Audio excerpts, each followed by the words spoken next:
The Center for Educational Media and the College of Education at Middle Tennessee State University are proud to offer professional development to K-12 educators in Tennessee through our online video library. These videos are aligned with standards set by the Tennessee Department of Education. For more professional development videos, check out our website at cem.mtsu.edu.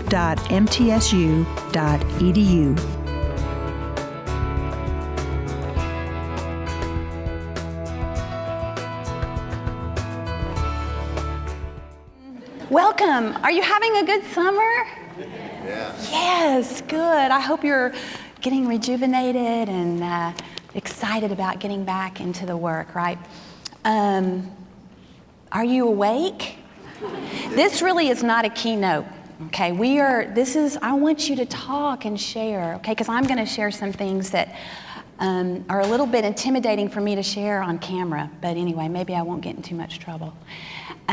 So wake up, share with me, because I really want it to be a session. I honestly didn't realize it was a keynote. And when I found out when Andrea said, they're calling it a keynote, but it's not really a keynote, because she knew I would go. And in fact, this morning I looked at her and I said, I hate you.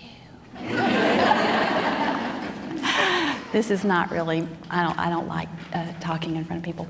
So scoot your chairs back just a little bit. We're going to play a little brain game, okay? I'm not going to make you get up and talk to somebody. Aren't you glad? Just me. You just have to talk to me. All right, so this is called That's Me. Have you played this before? That's Me? Well, okay, let's practice. So if I say something that resonates, is you're going to stand up and go, that's me. You're supposed to shout it. That's me, right? Are you ready? Okay, here we go. We're going to practice. I like summer. That's me. Yay. I have brown hair. That's me. Good. I am an ESL teacher. That's me. I am a general ed teacher. That's me. What's your name? Andrea? Yeah, you got to shout it out, girl. We're going to do that one again. I am a general ed teacher. That's me. Yay. So glad you're here. I am an administrator. School, whatever. We're doing that again. School or district. It can be anything. Yeah, if you're school, if you're district, if you supervise in any way, here we go. I am an administrator. That's me. Good. Nice. Good. I'm so happy to be here.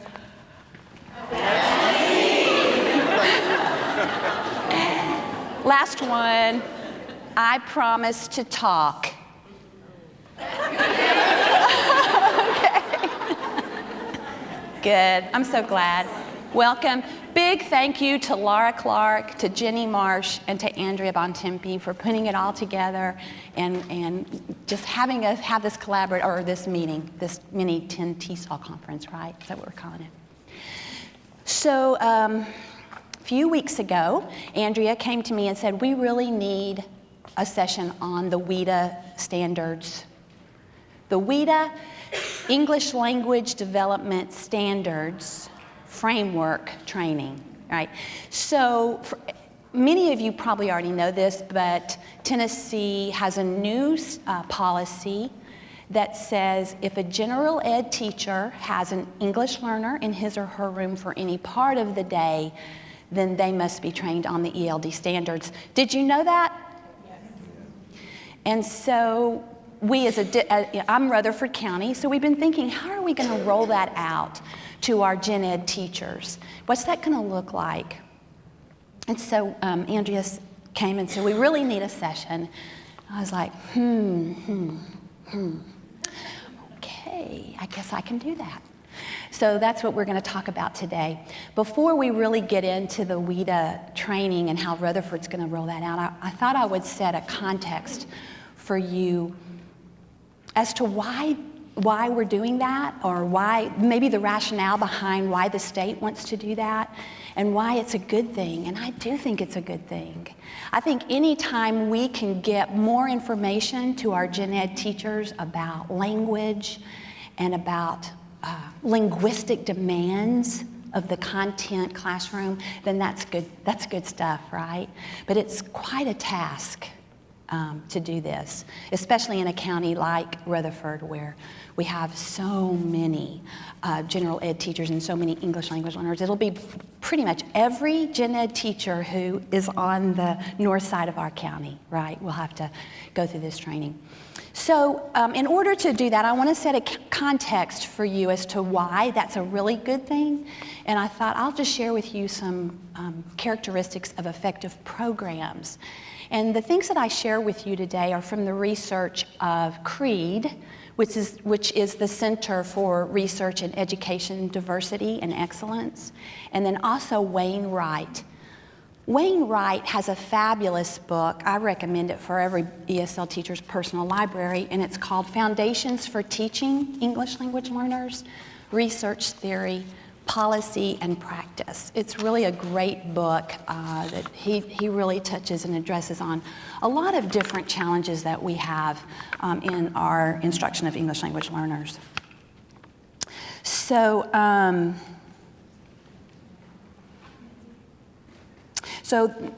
what I'm going to share with you today, the information comes from meta-analyses of about 6 different research studies over 86 classrooms throughout Southern California and Texas. Okay, and I just hope that the information at the least validates what you're doing, but also I hope that it, for me, it gave me a lot of pause for reflection in what we're doing in Rutherford County and how I might want to change some things.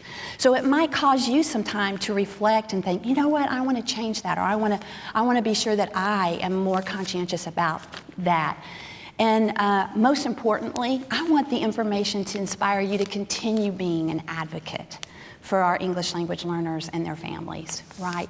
They need a lot of advocacy in our schools. And so we're going to address some of that today. So with that, let me see if I can work this. So from the research of CREED, they've established some guidelines for us and some characteristics of effective programs, right? And the first guideline is really more of a global policy guideline, and it's what should states, districts, and schools commit to in the instruction of English language learners, right? And the very first key takeaway is this: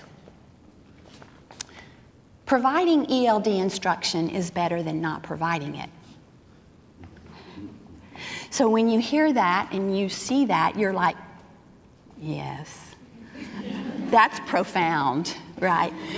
No, when I read that, I was the same way. I was like, okay, yes, we know this.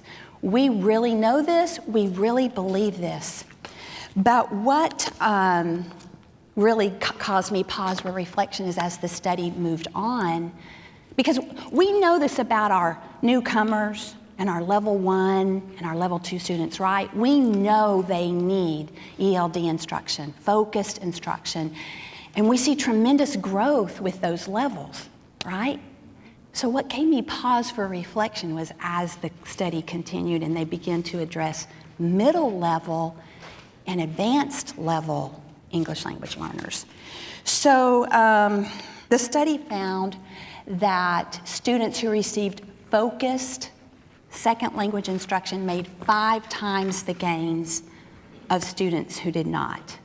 5 times more. And on a side note, I wanted you to know that this study found that providing kindergarten and first grade students with an English or a C intervention resulted in more accelerated ELD growth compared with students in control schools who typically just had typical ESL instruction. So who are my kindergarten, who work with kindergarten and first grade ELs, right? So think about that or a C intervention, or a C being the effectiveness of speaking, right? How well do they speak? and providing that critical component of oracy in your ELD instruction to facilitate and promote growth. So as we go on, the guideline was established that ELD instruction should continue until ELs attain advanced English ability. This is what gave me a lot of pause for reflection, because according to this study, typically ELs are exited too soon, right? Before they have attained this advanced English language development proficiency. So the synthesis says that they typically require 4 to 6 years to achieve what would be considered early advanced, which is a level 4 in this study, when 1 is a beginner and 5 is advanced, right? So it's very similar to our access scores. My fear is by that time we've exited students, right? So we're not keeping them as long as we need to. Average oral English proficiency approached native-like proficiency by grade 5 in less than half of the studies. That to me was profound, because we often in the elementary exit students before grade 5, and yet in this study they're saying less than half of those will have native-like proficiency, oral proficiency. And then something that we know is that progress from level 1 to level 3 is very rapid, and then from level 3 to level 5 it slows considerably, with many students reaching a plateau. Have you experienced that? So what the authors of this research study said was that in the classrooms that they visited, with very few exceptions, they found that schools tended not to provide ELD instruction in schools where students had passed that middle level proficiency, right?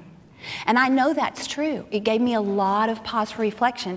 It's not unusual in my county for an ESL teacher to say, you know what, this student, I think that they'll be better served in the regular ELA classroom, and I'll push in for support. Well, that's a fine model, but what this study is saying, don't take away that ELD focused instruction time. In lieu of, don't take it away. If that's what you're doing for language support, that's great, but do not take away your ELD-focused instruction time, because your students, if you would continue it, you'll see that plateau might not occur. Right? So that was really impactful for me, because I thought about that as our district. Does anybody else want to share? Does anybody else? And even the state gives us that flexibility, right? Once our students have passed that middle level, we can tailor their instruction, right? So any comments? Who promised to share? Somebody, I saw, no comments. Yes. I think sometimes success, we call it success when a child exits. So I think that's part of the mind shift we have to make, is that maybe our goal isn't for them to exit early, but our goal is to get them to be closer to a native speaker. Yes, good point. Good. I think that's why we see in some of the middle schools or the high schools, we have a lot of exited ELs, but they still struggle to gain proficiency on the grade level test, is because they are not receiving those needed scaffolds to reach the proficiency level. Even though they're no longer ELs, they're former ELs. How many people teach at a school that's a high-risk school and they have a lot of former ELs, and they're struggling at that school as it's considered an at-risk school, and people don't think of it as an EL school? Yeah. So it's a big concern for us that we are exiting students too soon before they're really reaching that proficiency level that we need them to be at, right? Wayne Wright, in the book that I referenced to you earlier, says that effective programs do not push English learners into mainstream classrooms before they have the language skills necessary to exceed. And he says the first characteristic, really, of an effective program is that the English learners attain native English proficiency, native-like English proficiency. That's the first characteristic of an effective program. Are we able to ensure that of our English language learners with one snapshot assessment? So I wish that we had more than one assessment that would help us determine if the students are ready to exit from that focused ELD instruction. Effective programs recognize that it takes years to attain native-like English proficiency. It's longitudinal and it spans many, many grade levels, right? So we need that time to work with them and get them more English proficient. Another big fear that I have is, or concern that I have, is that we graduate English language learners every year that have not attained English proficiency, right? They do not have communicative competence to go on to post-secondary or their career goals, right? This is a big concern that I have. Our high school English language learners need time. They need more time. And I don't know if you guys know this, but years ago we had 5 years and a summer to graduate our English language learners. 5 years and a summer. And the one thing that we really need, the time was taken from us. So now we only have 4 years, the same as a native English speaker, 4 years and a summer to graduate our high school ELs. So just to give you an example, it's not uncommon for us to get a large influx of Central American students in January and February. So we'll have a young lady from Guatemala register, 16 years old, never had no high school credits. So she starts her 9th grade cohort year in February. And now she has to graduate with that cohort, right? It's, excuse me, it's hard. So we need some exceptions made to our immigrant high school students. That needs to change, and I need us to be an advocate for that across our state. Okay, back to the research. So the next guiding question, how should ELD instruction be organized in a school? The most positive effects from the research were in ELD block programs. These are where students were pulled out for English language development. The ELs who were provided with a separate ELD instructional block outperformed ELs whose teachers tried to integrate English language development in the language arts block.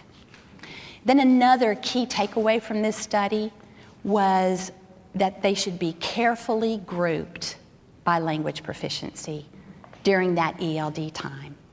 They should not be segregated for the rest of their day, but during that ELD instructional block, the students should be grouped carefully by proficiency level. It's interesting to note, too, that the researchers found that most of the ELD block time was devoted to oral English language activities, which goes back to that critical component I spoke of earlier about the oracy piece that sometimes I find missing, like when I'm observing different classrooms. So that's something else I've really reflected on, is how can we get more of that oracy intervention into our ELD class time, right? All right, another guiding question that came from the research. What should be taught during this ELD instruction time? So the first thing, and we all know this, academic language, right? How important academic language is, vocabulary. So I won't really elaborate on that. Another thing that they said was to incorporate reading and writing, but we should emphasize listening and speaking. And then they looked at some research about the positive relationship between oral language and reading achievement. They said that we should integrate meaning and communication to support explicit teaching of language forms, such as vocabulary, syntax, morphology, functions, and English conventions. And the research, the authors recommend that we explicitly attend to language forms without compromising the effects of content-based, meaning-oriented pedagogy. All right, next, that it should be planned with specific language objectives in mind, that we should provide corrective feedback, and they talk a little bit in this research about recast, right, and prompting, both being effective ways to give feedback, but the big takeaway was we need to be giving corrective feedback to our students without forgetting that critical piece of how we deliver it, right? So that we all know about the affective filter, but the importance of letting students know too the corrective feedback so they get it, so they understand it. Right, and then the last thing was strategies, explicit teaching of strategies for communication and language. So like listening strategies, explicitly teaching listening strategies, clarification strategies, asking questions for clarification, metacognitive strategies like memorization techniques. So the explicit teaching of strategies was important. I also wanted to highlight this last thing about the research. The authors said that along with this ELD focused instruction time, schools with effective programs also include literacy instruction for ELs, sheltered content instruction, and then primary language support and instruction. Wayne Wright also gives us some additional characteristics for effective programs. And the first characteristic that he highlights is that effective programs have this language as a resource orientation, and not language as a challenge or language as something, a problem that we need to overcome, but rather we view language as a resource, and that we promote bilingual students or multilingual students, bicultural students, right? That we value the culture of our students and the language of our students. And I know years ago, this was really, I remember studying this when I was getting my ESL certification, and it was sort of hammered into me, but through the years, I've seen us sort of move away from this real important piece in effective programs, and that is in valuing students' cultures. Instead of promoting bicultural students, what I see is subtractive bicultural, I'm saying bicultural, I mean bilingual. Rather than having that additive model of bilingualism, I see a subtractive model. So it's not uncommon in an elementary school to talk to a fourth grader, a third grader, and they cannot effectively communicate in their native language, or it's at a very low level. So what's happening really is more of this assimilation. We're becoming like assimilation factories rather than promoting bicultural, bilingual students, right? Does that make sense? And it really bothers me, because wouldn't our ultimate goal for all students be citizens of our world, global citizens, right? So when I talk about this, I immediately thought of James Banks. Have you studied James Banks and his multiculturalism and his stages of cultural identity? And I hope it'll go there without, okay. So I created this staircase to kind of show you the different stages. And I think about our students, our English language learners, who are really trying to find their cultural identity living between two worlds, right? They struggle, and they're just trying to fit in and find out where their place is in our world. And a lot of times I feel like our schools hold them at like that second or third level, that cultural identity clarification. I'm Hispanic, but I really don't speak Spanish very well. But I'm not really fitting in over here. So our goal really, an effective program, we would want our students to reach that top level of global competency, right? We want our students to be global citizens, and be able to navigate not just the mainstream culture, but many different cultures, but especially their home culture, right? Any comments? Some of you are not fulfilling your promise. I have a question. Can you go back to that last slide? Do you mind spending a minute just kind of explaining those stages? Yes. I don't really know. Like the first one, cultural, psychological, I can guess what that is. But, I mean, could you like just touch on each of those stages? And I'm not an expert at it either. So I wonder if one of my other people are experts at that now. Okay. So the cultural captivity is when it's like an ethnocentric. Like, I think mine's the best, right? Like, I'm not even going there with you because I'm held captive in my own culture. I don't appreciate other diversity or other cultures. That makes sense? So is this from the standpoint of like me as the educator or the adult or the culture of power, or is this the student? It's all of that. So that's the beauty of this, is that you can look at this as a teacher and reflect on who you are. Yeah. Because who you are impacts how you teach, right?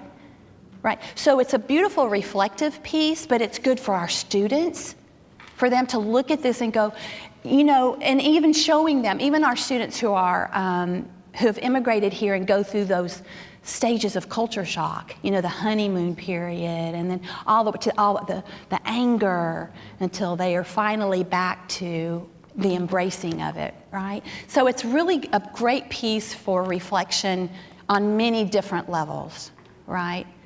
But as you move on up, this cultural identity clarification is where I think a lot of our students get stuck, right? Where they can't hardly move on and they don't make it to the biculturalism, where they feel absolutely comfortable in their heritage culture and in the mainstream culture as well.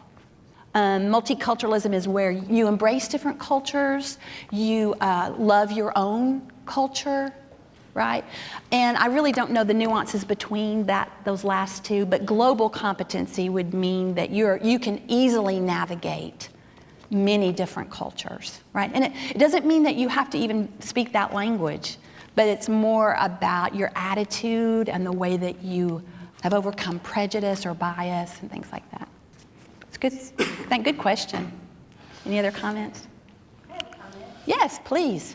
I think a way, I'm not an expert on James Banks, but one way to kind of integrate that into your classroom, if you're looking for ways to push that into your classroom, ESL or otherwise, is to a quick way to embrace all of that is when you're explaining something, even if it's just like, let's welcome our new student. We kind of, you can say hello in whatever language you want to, and then just let everybody say hello in their own language. So that's a really first day of class way to show that you embrace all of the cultures and you want all of the languages for this class, learn all the academics in English, but you support and welcome all the cultures and want everybody to succeed and not give up their culture just by saying hello in different languages. Good, that's great.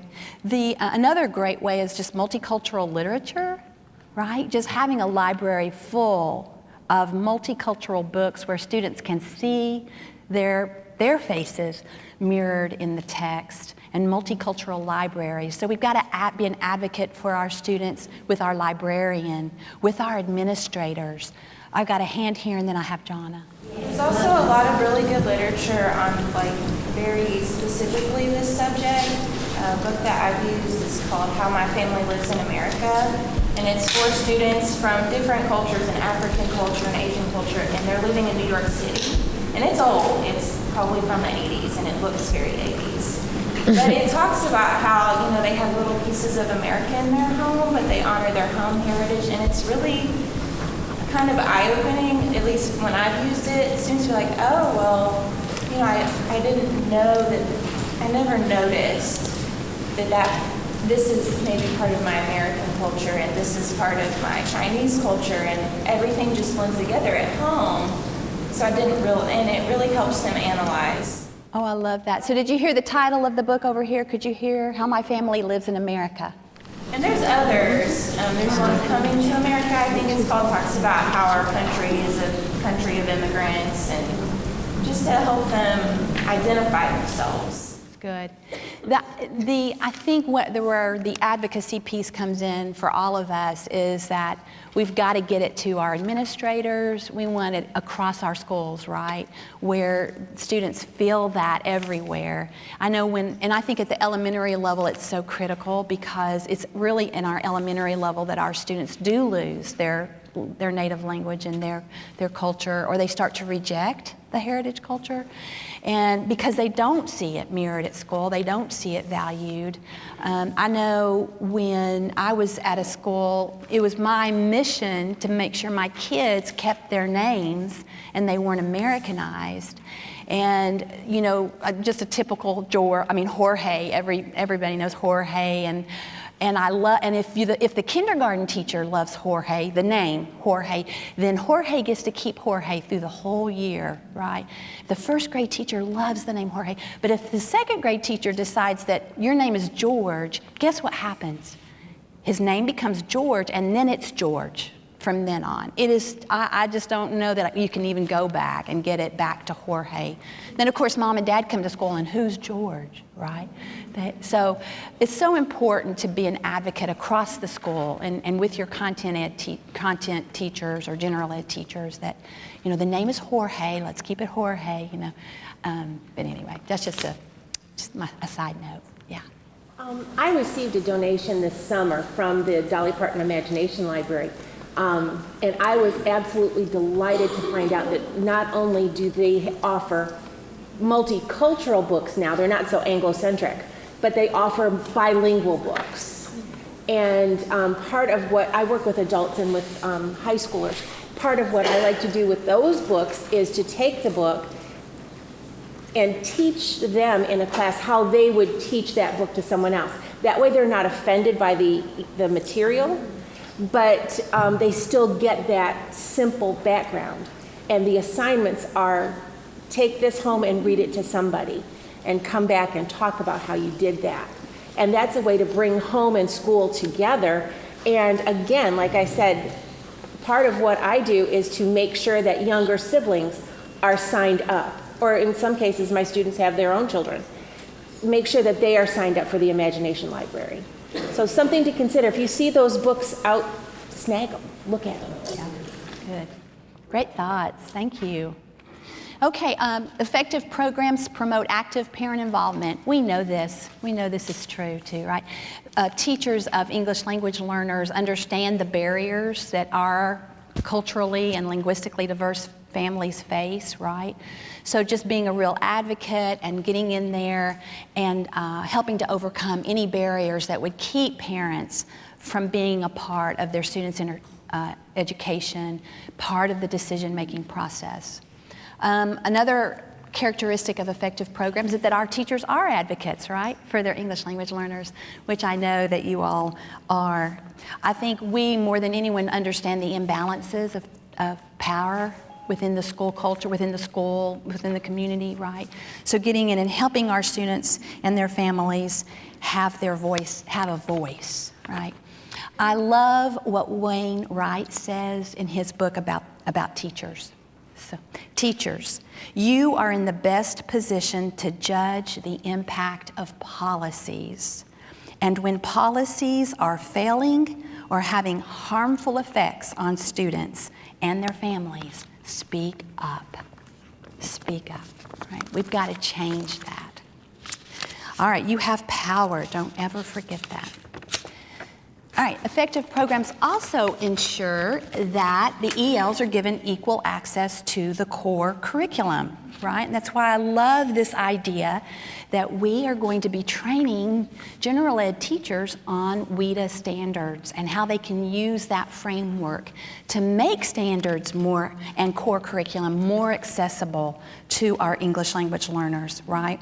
Because that is going to be huge for us in this next year in advancing our students' language development and getting them more native English proficient. So this last characteristic is really a great segue to talk to you about the WIDA English language development standards framework training, right? It's a lot. You have to think about it as you say it. And I told you Andrea came to me a couple of weeks ago, and I was hem-hawing, and I felt a little bit, I didn't know whether to laugh or cry, and I felt a little bit like this fellow. Sardoodledum.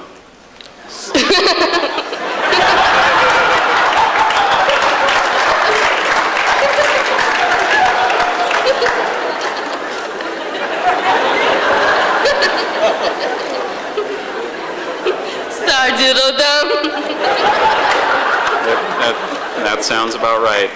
Sardoodledum. Sardoodle.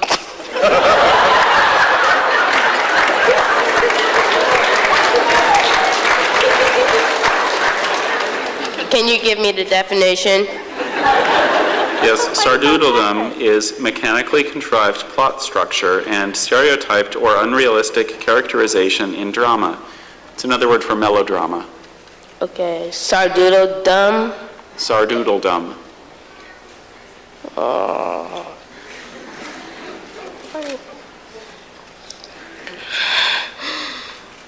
Sardoodledum. Sounds right. Could I have the language of origin? It's from a French name. Can you use it in a sentence? Excellent acting and directing masked the play's sardoodledum. Are there any alternate pronunciations? I show just sardoodledum.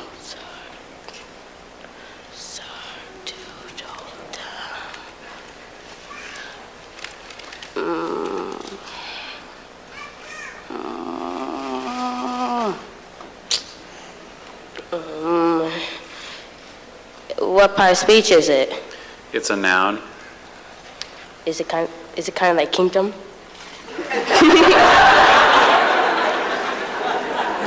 I can't quite answer that. Fine, I'll give it a shot. Sardoodledum. SARDOODLEDOM. That's right.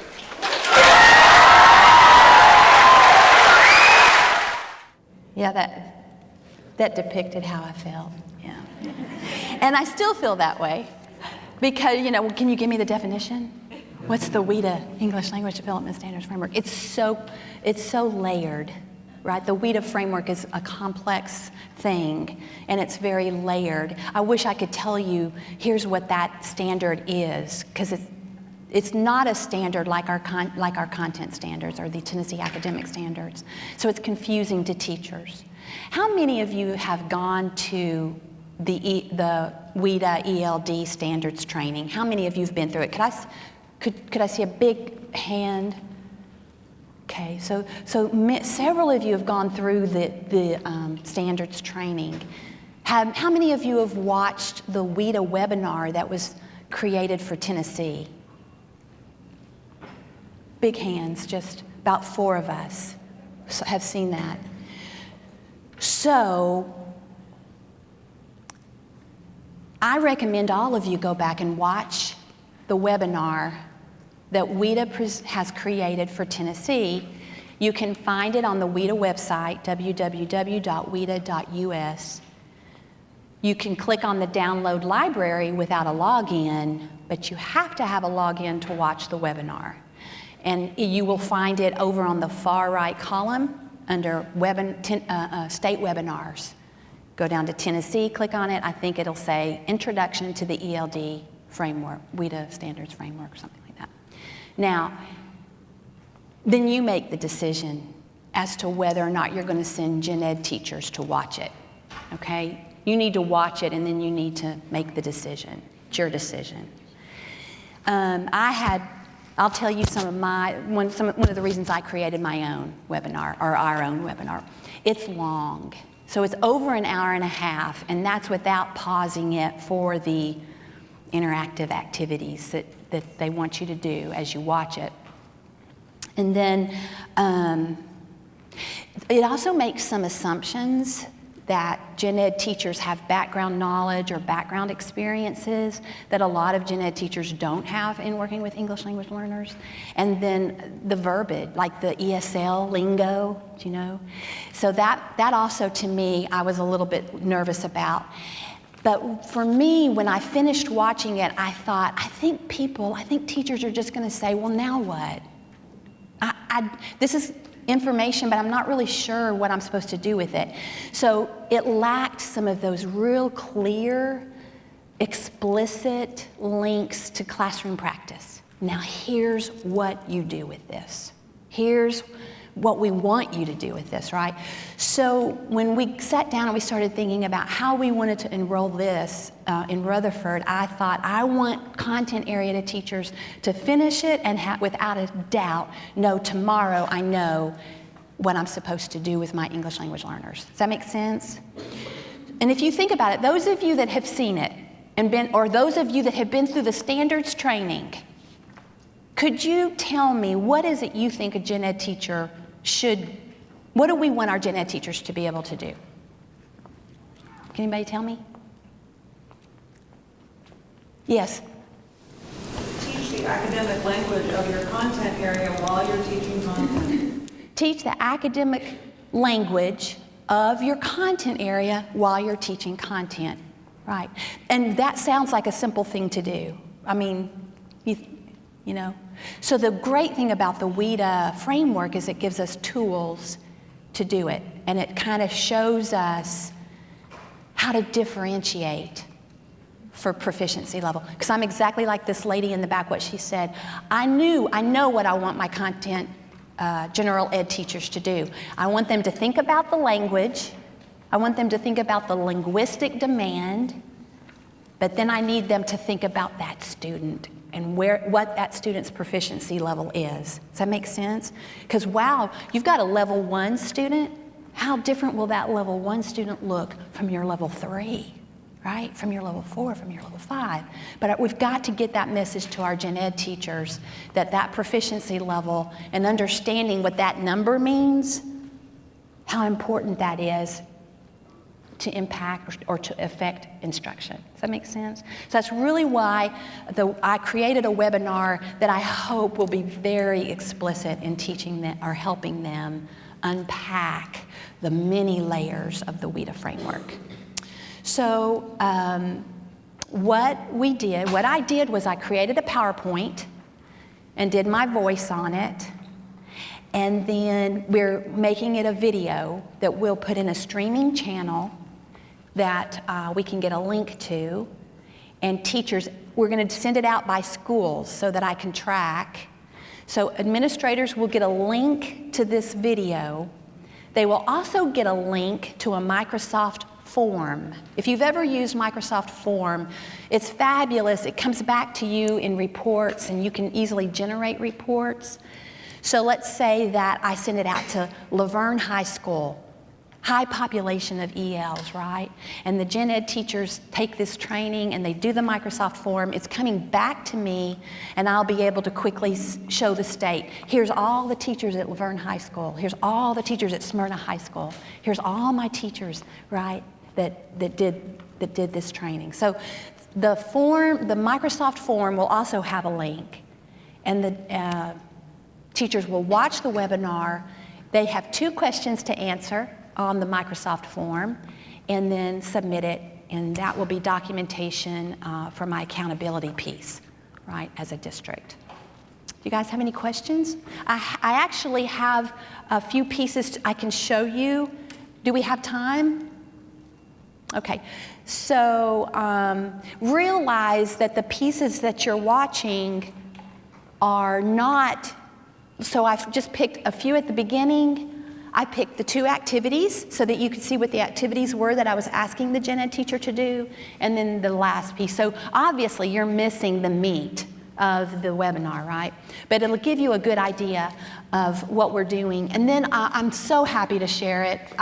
Any of you that want to see it and use it, you're welcome to. If you want to take it and use a model, I don't care. You can have it if you want it. All right, if you want it. All right, here we go. Welcome to the WIDA English Language Development Standards Training. If you are viewing this webinar, then you received an email with a link to a Microsoft form as well as 2 attachments. Those materials will be used during this webinar. No doubt you are listening to this webinar because the state passed a new English learner requirement that goes into effect this school year. The requirement is that all educators who have English learners in the classroom for any part of the day must be trained on the WIDA English Language Development Standards. These standards are designed to be used in conjunction with the Tennessee academic standards.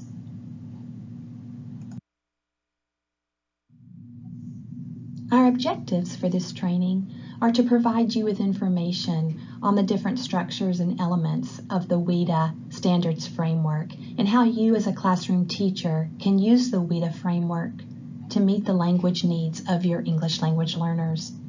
Also, this webinar will provide you with resources that are available for you to use as you begin implementing the WIDA standards.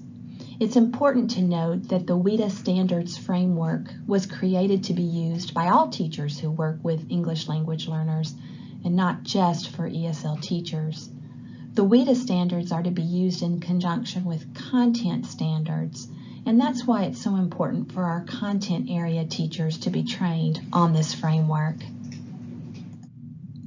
By the end of this training, you will know how to use the WIDA framework to create language objectives for your English learners that can be used to support your content objectives. Now, let's see how we might use the can-do descriptors to make sense of a student's score, and then how we might set a language objective for that student. The directions for this activity are on this slide. First, you will want to pause this webinar and open the Microsoft form. The link to the form is in the email that was sent to you about the training. Next, you will want to open the student roster report, which is attached to the email, and find Diana's scores across the different domains. Focus on her writing score. Then open the can-do descriptors, also attached to the email, and find the characteristics for Diana's current level of writing. Now open the Microsoft form and identify the 2 characteristics on the form that are not at her current level of writing proficiency for question number 1. When we look at the can-do descriptors for Diana's current level of writing, we see that she can make lists from labels or with peers, complete or produce sentences from word phrase banks or word walls. We see that she can fill in graphic organizers, charts, and tables, and make comparisons using real-life or visually supported materials. Notice how you could use the next level of descriptors to make language goals for Diana to facilitate her growth in language development. In the remaining part of this webinar, we will see how we can make language objectives for our students using a tool called the WIDA Standards Matrix. Now, we are going to create a strand of model performance indicators, or language objectives, using the can-do descriptors for writing.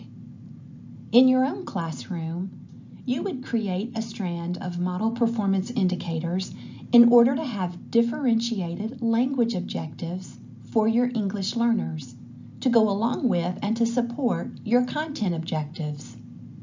The real purpose of this training is to impact the way you think about the language demands of the content areas you teach and how you can meet the language needs of your English learners within that content area. On this slide, you will see 5 model performance indicators that I've created in random order that would be appropriate for level 1 English proficiency to level 5 English proficiency. For the purposes of this training, please put these model performance indicators in order by proficiency level on the Microsoft form to create a complete strand of differentiated language objectives. Using the can-do descriptors for writing that were attached to the email you received, please identify the correct proficiency level for each model performance indicator on the Microsoft form. Pause this webinar now to complete the activity. I hope this training has been beneficial for you and that you have a greater understanding of the components of the WIDA English Language Development Standards Framework, and that you can use that framework to meet the language needs of your English learners by creating those model performance indicators and strands of differentiated language objectives to be used in conjunction with your content objectives. I also hope that now you know where to find resources available for the use and implementation of the WIDA standards in your classroom. Please be sure that the Microsoft form is filled out and submitted. It will be used to satisfy the state requirement for this training. Sorry you had to watch all of that. It's not a video yet. Like, we're still, pondering it, thinking about it. Is it too much? Is it too little? Do you know what I mean? Like, it's quite a task. It is quite a task. Because we want the gen ed teachers to not have, not feel like one more thing, that I have to do. I will tell you, it looked a little bit more overwhelming, I think, than it actually is when you saw those 5 model performance indicators, which I say a lot because model performance indicator,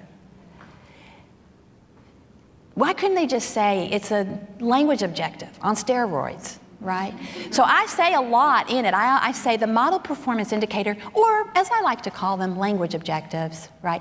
But it looked overwhelming, but on the Microsoft form, I've already typed them all out, and all they have to do is click on, oh, that's a level 1, oh, that's a level 2. Oh, does that make sense? So it's a little bit less cognitively demanding than what that slide made it look like. So the Microsoft form is very user-friendly, and it's just clicking. They just click some things, right? And we give them feedback, so they can see if they got it right or wrong. Do you have any questions? Nona, would they be able to fill it out as like a PLC, kind of watch it and do, everybody would have to do it individually, fill it out, but would they be able to do it as a PLC so they could get some discussion going? So They sure could. They can take it. Initially, we thought we'll do this webinar, and then I had 3 options, which I thought we could do it face-to-face, like district level people could go and do it for a school, because I've already had schools call me and say, we want you to come. I thought we could do it at PLC meetings, or ESL teachers could turnkey it, right, and do it. And they could use the webinar or not use the webinar, or they could use it and do their voice, right, make it more interactive. And that's how we initially said about doing this, but we have a new director of schools, and he and I have talked, and he thinks it would be better if we just send the link. But the way that they do it at each school, send the link, tell the administrator, but then let the administrators tell the schools, hey, meet us PLCs, get this done, right? But you're right, each teacher does need to send up the form. But I think consistency for our county, that to have you do it each time will create consistency. But I love that idea of them sitting as a PLC and watching it. Yeah, and being even able to pause if they need. You can pause it and when it's a video and talk about it. I couldn't pause it here without actually escaping the PowerPoint, because at one point I thought, I'm going to turn that off. I saw another hand, yeah. Well, the gen ed teachers have been briefed on the ILPs before they watch this? No, not really. But isn't that a great sort of link to the individual learning plan that we'll be doing with our gen ed teachers, right? It's sort of, now you know about language, how to set language objectives, now help us with doing this on the individual learning plan. Yeah, we need to think about that. I just thought that it might make it a little bit more meaningful if there's a connection. Yes, and there should be a connection there. Very good. Write that down, and I'll have to go back and tweak my introduction. Yeah. While this does look difficult, like the first time that I went through the ELD standards training, I've been to some trainings, but I don't know if I was at the one that you're talking about. But anyway, I've been through the trainings. It's very overwhelming at first, but then once I used it and did some of the practices, I'm like, oh, wow, that's revolutionary. So I hope that I think this is good, and the teachers will be kind of scared by it, but hopefully they'll trust us and use us as a resource to be like, oh, explain this to us, help us to do it, and then they'll feel more confident as they use it, and they don't have to use it all the time, but if they used it a little bit, think of how much that would help our students succeed. Yeah, I actually addressed that in one of the slides. I talk about, now think about your classroom. Think about the English language learners in your classroom or who you've worked with. You would write a language objective just for that student, right? But you think about the process, and the more you do this, the more second nature it becomes. I love that because I do think it will become more like the teacher where in the past really didn't think about linguistic demands. Now we'll be thinking about language and what are the linguistic demands for this today. Does that make sense? So, you ready for me to stop? Yes, ma'am. I'm one of those entities that didn't get it that me. I'm a special ed teacher. So my question is, I have two, I know you just. I'm sorry. That's I know. Okay. That's okay. I'll get over it. Okay. Flexibility, that's special ed. Yes. I have two students that I will inherit this year that are ELL as well as special ed. So we have an IEP versus an ILP. And so I'm fixing to introduce to their second grade teacher, hey, you also have to write these language objectives as well as follow your IEP. And they have been more self-contained during their first grade year to kind of help catch up with the language. And they will be more mainstream this year. So suggestions on how I introduce that to my second grade teacher and say, we've got this IEP, but now you also have this training, because this, to be honest, the law is the first I've heard of it today, because I've not,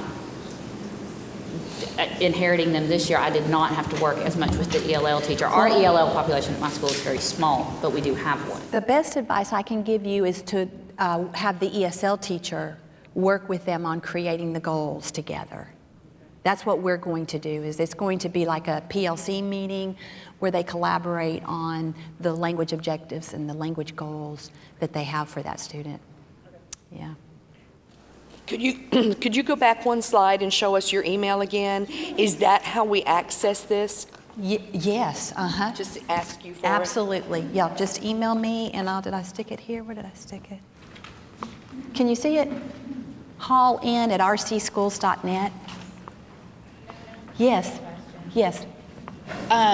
So is this something that we could have an after school, I mean, can they get hours?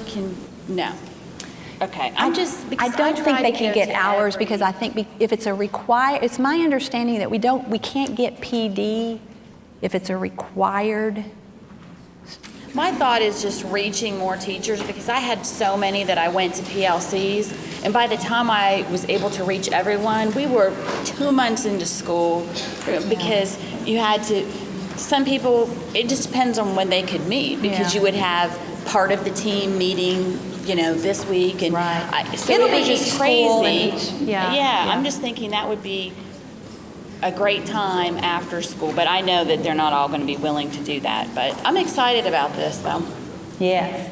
And another question to me is, because at the beginning of the year, and especially for the new teachers, they have a plethora of materials. Yeah. Will this be something they can access later on if they need to go back and revisit? Yes. It will be, right. I will tell you a little joke. I said, well, let's just put it right next to the blood pathogen video. All right, thank you guys.